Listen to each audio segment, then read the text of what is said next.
This should be my last one about the Asus Zenfone 9 because I've reset it, boxed it back up, and started the return process.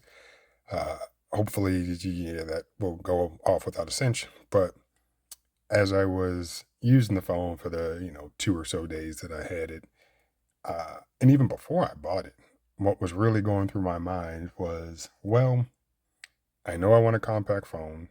I want something that I want it to last for a while, but primarily it was a compact phone, mainly because, I still use my iPhone and that thing hopefully is going to be around for a while, or at least the one that I currently have in my possession. So when it comes to Android devices, I definitely get a new one every year, and I'm not coy about that. Now, buy one, usually use it for a little bit, then sell it, and just continue that or repeat that process every year.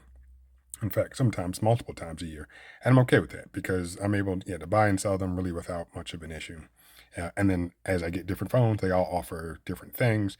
And I'm okay with that. But it really, one it got me thinking, and I was thinking before I even bought it, what about the Pixel 5? Because I had a Pixel 4a, and in terms of design language, the 4A and the 5 were pretty similar. One thing about the 4A that I did not like was the loudspeaker. It was pretty trash. I also didn't like the vibration motor, and that was pretty bad. But overall, the 3A, or sorry, the 4A for the price was a really good phone. But I sold it, and I probably should have kept it a little bit longer, and I was a little antsy when I let that one go. But I was thinking, well, maybe I'd a Pixel 5. But then I started thinking, okay, well, the Pixel 7 is about to come out. The 6 has been out for a year. And now we're talking about a phone that's 2 years, but really, like 3 generations old. Comparing that with a phone that technically hasn't even been released yet.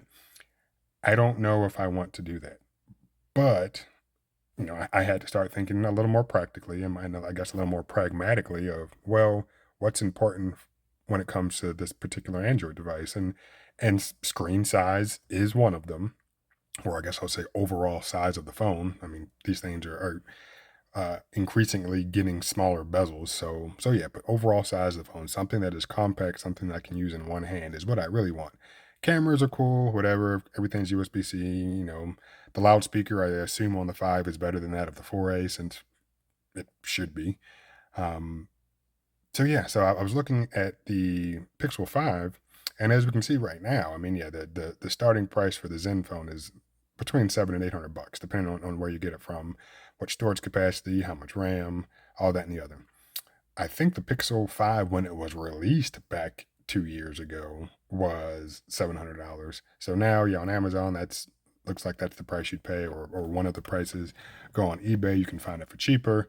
Um, so yeah, and of course, there's a used market for Pixel 5s where that used market technically is there somehow for the Zenfone. Like that, the one I got was a used one, but it's not as robust as the used market for the Pixel 5.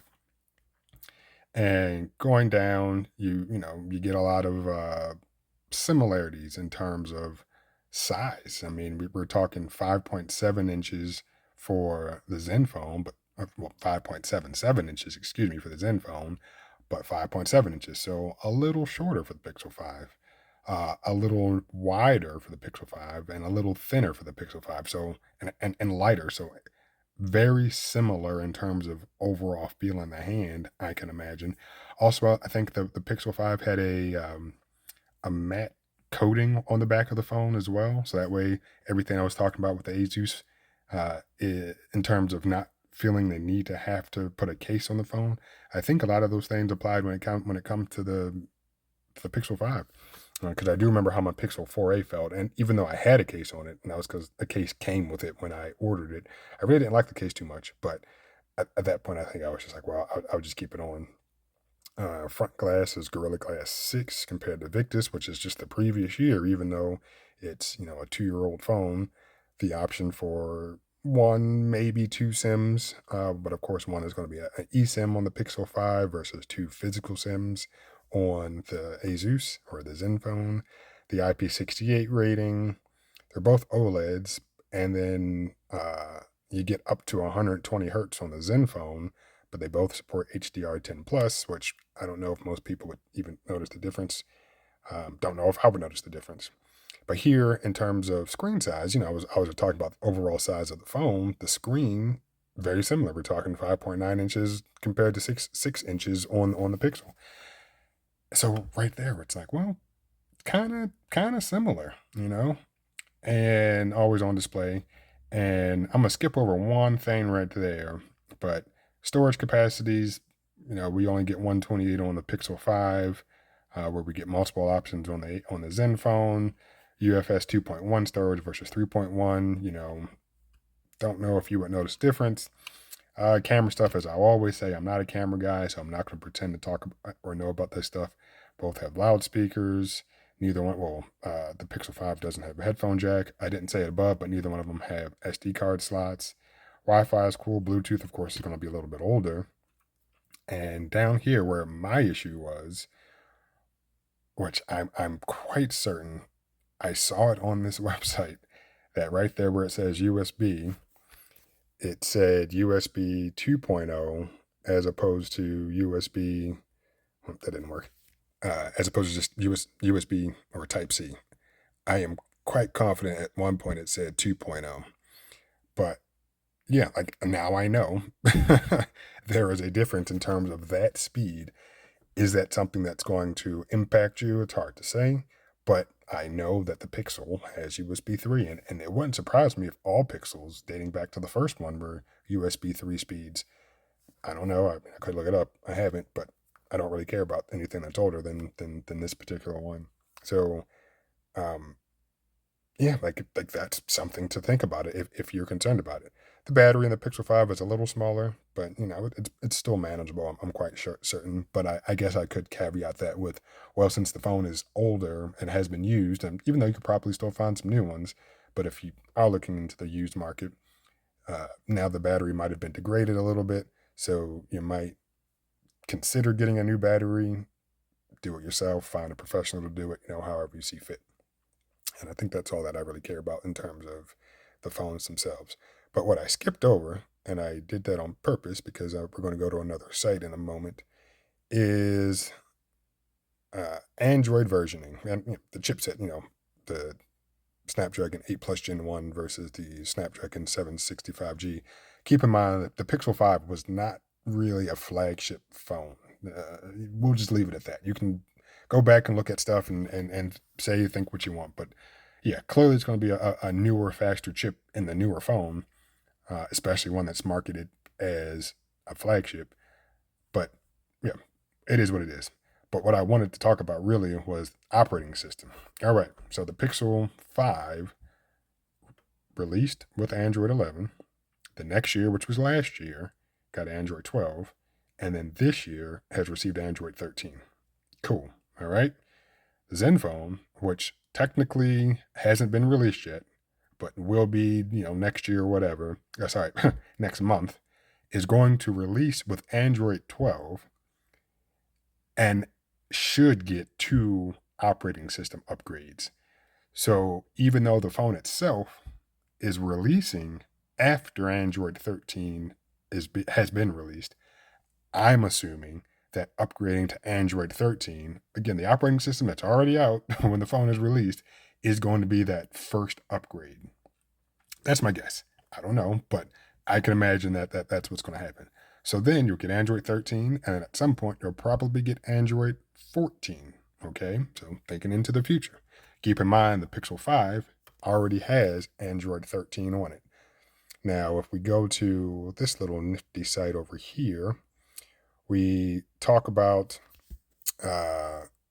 Pixel updates and things like that. And we have, there it is, the Pixel 5. So the 6s are up here, but we don't really care about that. But the Pixel 5. So guaranteed Android version update until at least, so October of 23. So right now, we're currently in September of 22. The Pixel has received this year's version of Android. So I think it's safe to assume that the Pixel 5 is also going to get Android 14, since it should be released either in August or September of next year. Security update for the same month. Cool. All right. Now, I guess the point I'm trying to make, which I assume is clear is that if form factor is something you're concerned about, both phones are pretty small. If you want something that's super powerful, yeah, you're going to get the Zenfone 9 since it's newer.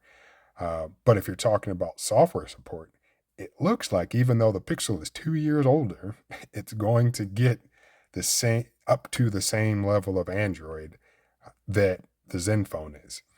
I would guess that security updates for the Zenfone would go beyond October of next year, but we don't know. But at this point, it's like, well, for the price that you're paying, if software support is something that you're concerned about and you want a small phone, it almost looks like the Pixel 5 is equally a competitor. Even if you buy it brand new today, knowing that it's, a 2-year-old phone and you could probably get it for like three something brand new. But uh, it's like, well, consider that as an option. And for me, I'm kind of at this, I guess, juxtaposition where I could get a Pixel 5, but I just got a Pixel 6. So it's like, well, now I don't want to go backwards. Had I not bought any of the phones, I probably would still consider the 5. Um, but I did, and now I'm like, well, I don't really want to go backwards. So I don't think I'm gonna get a Pixel 5 at this point. But it's something for you to consider.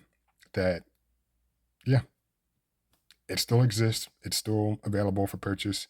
Not brand new from Google, but third party sites. You could definitely find yourself a Pixel 5 for a decent price.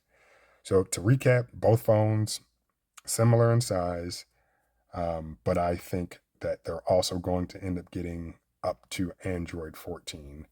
And for a phone that is expensive as the Zenfone, for it to only really get 1 year of support, I think and again, that's a guess, but I think we're going to see that this time next year.